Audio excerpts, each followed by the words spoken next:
Snake plants are famous for being impossible to kill. They survive neglect, dim corners, drought. So if your snake plant is turning yellow, that's your plant telling you something has gone seriously wrong. And the answer is not what most people think. Most people who see yellow snake plant leaves immediately wonder if they need more water. Some add fertilizer. Some move it to a brighter window. And for most of them, those actions make the problem worse.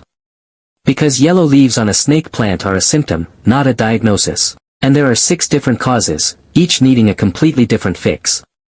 In this video I'm going to walk you through every single cause of yellowing in snake plants, in order of how likely each one is, so you can pinpoint exactly what's happening with your plant. And I'm going to show you the one thing that separates a plant you can save from one that's already beyond rescue. Stay with me, that part is coming up.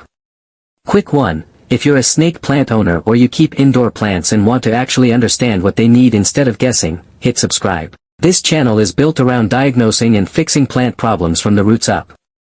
And if this video helps your plant today, a like genuinely helps me reach other plant owners who need this. Right, let's get into the causes. The number 1 cause of yellow snake plant leaves, by a significant margin, is overwatering. And I want to be precise about what overwatering actually means, because it's not just about how much you water in one session. It's about how long the soil stays wet between waterings. Snake plants need their soil to dry out completely, all the way to the bottom of the pot, before you water again. If the soil is still moist and you water again, you're overwatering. Even if you only water once a week. The fix is simple, do the chopstick test. Push a wooden chopstick or pencil to the bottom of the pot. Leave it 60 seconds. If it comes out with dark, moist soil stuck to it, don't water. Wait 3 more days and test again. Snake plants in average indoor conditions typically need watering every 2 to 4 weeks in summer, and as little as once a month, or less, in winter.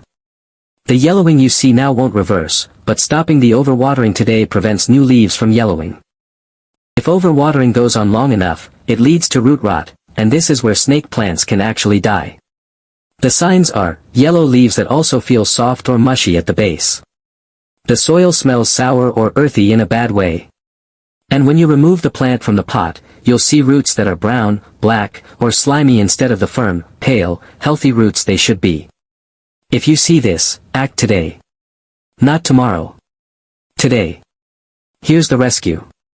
Take the plant out, shake off all the old soil, and cut off every brown or mushy root back to healthy white tissue using clean scissors. Let the root ball air dry for 30 minutes. Then repot into fresh, dry, gritty mix. I use a cactus mix with added perlite, into a pot with good drainage holes. Don't water for 48 hours. Place in bright indirect light. The plant will look unhappy for a week or 2, then new growth will signal the roots are recovering. Be patient, snake plants are resilient once the rot is removed.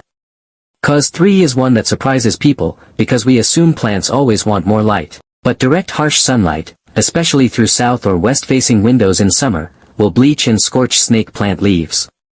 The yellowing from too much sun looks different, it starts from the top or outer edges of the leaf, not the base. The color is more of a pale, washed-out yellow or cream. The leaf tissue may look paper-thin in the affected spots. The fix, move the plant back from direct sun. Snake plants thrive in bright indirect light, 2 to 4 feet from a bright window is ideal. If you're in a climate with intense summer sun, a sheer curtain over the window filters the light beautifully.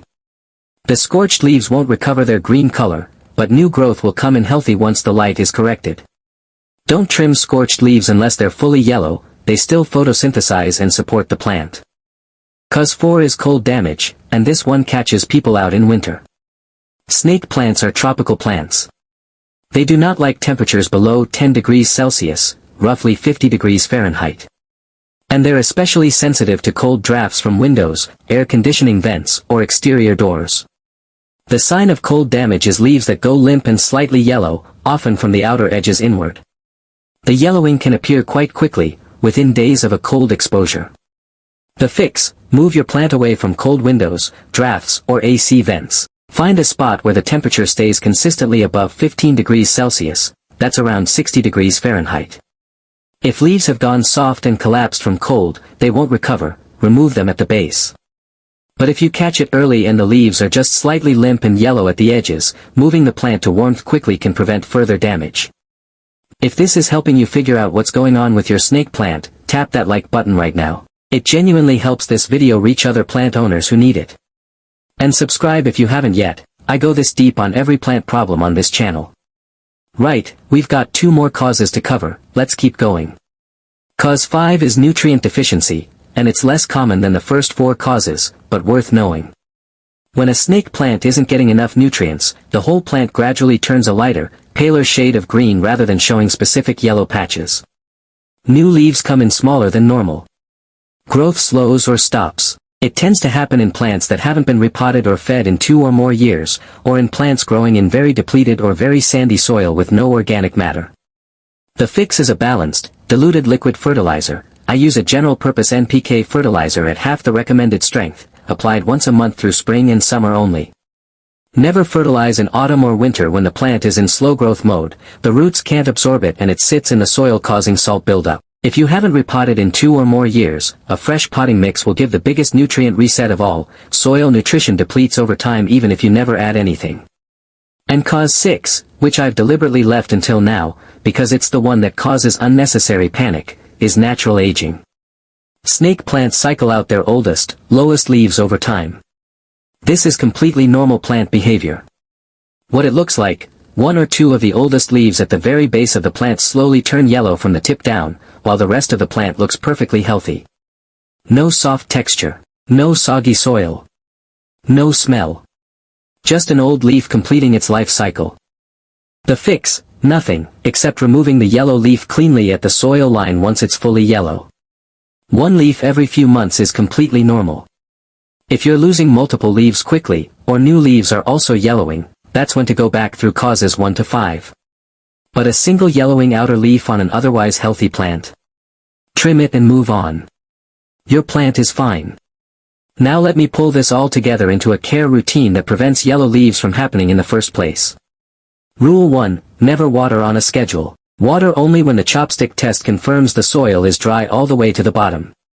For most indoor environments that means once every 2 to 3 weeks in summer, and once a month or less in winter. Rule 2, always use a pot with drainage holes and a fast-draining mix. If you're using regular potting compost, add 20% perlite by volume. This prevents the soil from compacting and holding water around the roots. Snake plants don't need rich, moisture-retaining compost, they need airy, open soil that dries quickly. Rule 3, find a stable position and leave it alone. Snake plants hate being moved, they acclimate to a light and temperature level and become stressed when that changes. Bright indirect light, stable temperature between 15 and 27 degrees Celsius, away from drafts, away from direct sun. Find that spot once and commit. And rule 4, feed lightly, seasonally. A half-strength balanced liquid fertilizer once a month in spring and summer is all your snake plant needs. Nothing in autumn, nothing in winter. Repot every 2 to 3 years into fresh mix, not into a pot much larger than the current one, because oversized pots hold excess moisture and can trigger root rot. And that's genuinely it. Snake plants are not complicated once you understand what they're actually built for: dry, warm, bright, and undisturbed. Let's land this. 6 causes of yellow leaves in snake plants: overwatering, the most common, root rot, too much direct sun, cold drafts, nutrient deficiency, and natural aging. Now I want to hear from you, which cause matched your snake plant? Drop it in the comments. Even if it's just overwatering, confirmed, I read every comment and I'll reply. If this video helped, hit like and subscribe for more plant diagnostics like this. I go this deep on every common houseplant problem. And the next video, right up there, is exactly what to watch if your snake plant has stopped growing. I'll see you in it.